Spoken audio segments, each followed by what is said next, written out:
Good day everyone, my name is Alex and welcome back to a new review. For today we have a mid-range device from LG called the X Power 2, and as the name suggests, the main selling point for this device is the amazing battery life. This phone has a massive 4500 mAh battery inside. This is also a non-removable battery, but I was able to get over 12 hours of screen on time of mixed usage, and getting over 12 hours on any smartphone is quite impressive.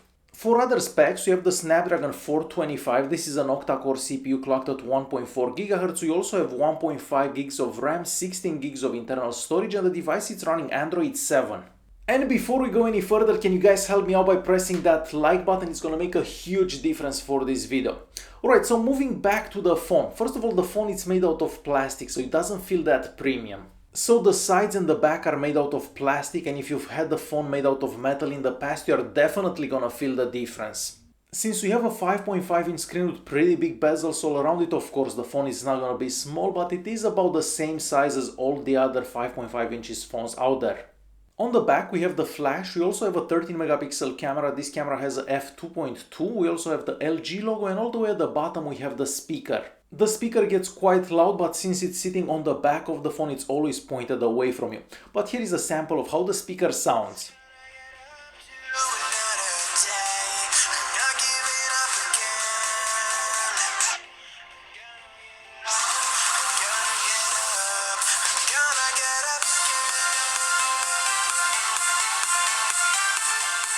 As I mentioned earlier, the sides of the phone are made out of plastic. So on the right hand side you're gonna find the power button. This is also made out of plastic. On top we have a secondary microphone, and on the left hand side we have the volume buttons and the slot for the SIM card.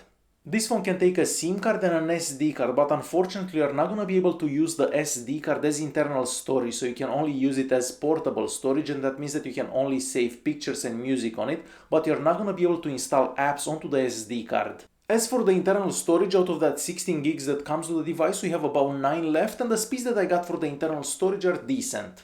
And moving all the way to the bottom there, we have a 3.5mm audio jack. We also have the microphone and the micro USB charging port. The sound coming out of the 3.5mm audio jack, it's loud and crisp, but it lacks bass, so I wish it should have had a bit more bass. The phone also supports OTG, and that means that you can plug in any USB stick and the phone will be able to read whatever you have on that USB stick. And we also have fast charging, so charging this device from 0 to 100 is done in about 2 hours and a half. Moving to the front and starting all the way at the top, there we have a 5 megapixel front-facing camera. We also have a couple of sensors, the speaker and a flash, and the flash definitely helps for taking pictures in low light conditions. The picture quality from the front-facing camera, it's average and pretty normal for a cheaper device like this one, so the colors are a bit washed out, and if you're gonna take pictures in low light conditions, they look kind of grainy.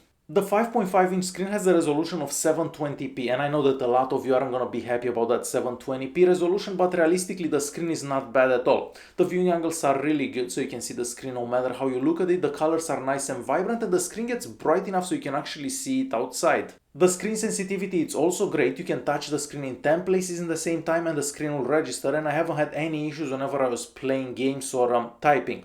On top of that, we seem to have some type of scratch resistant glass, and of course I try scratching the screen and it doesn't seem to get scratched. And all the way at the bottom of the screen we have the navigation keys, and luckily you can actually move those around from the software, so very easy to do so.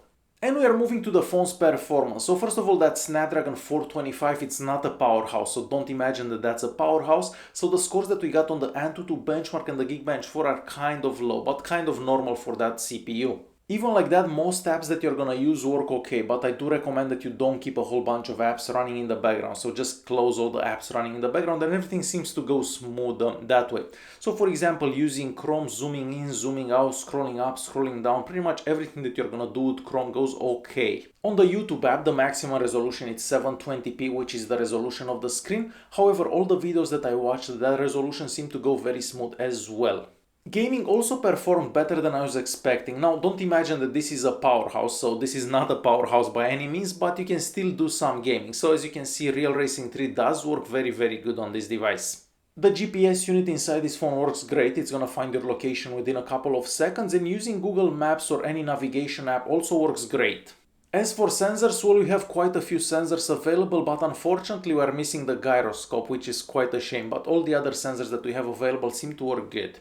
The call quality is great, no issues there. The speaker on top here gets quite loud, so no problems whenever you're talking on the phone. And this phone can also connect to 4G networks, but unfortunately we don't have dual band Wi-Fi. The speeds that I got over the 4G networks and the 2.4 GHz Wi-Fi bands are appropriate. As I mentioned at the beginning of the video, on the back of the phone we have a 13 megapixel camera with the f2.2, but I'm gonna tell you straight up that I wasn't impressed by this camera. The camera app is fairly simple and it looks very similar to what we've seen in the past for other LG devices. Now, we don't really have that many options in there, but we do have an HDR mode and you can actually command the camera with your voice, which is a cool feature.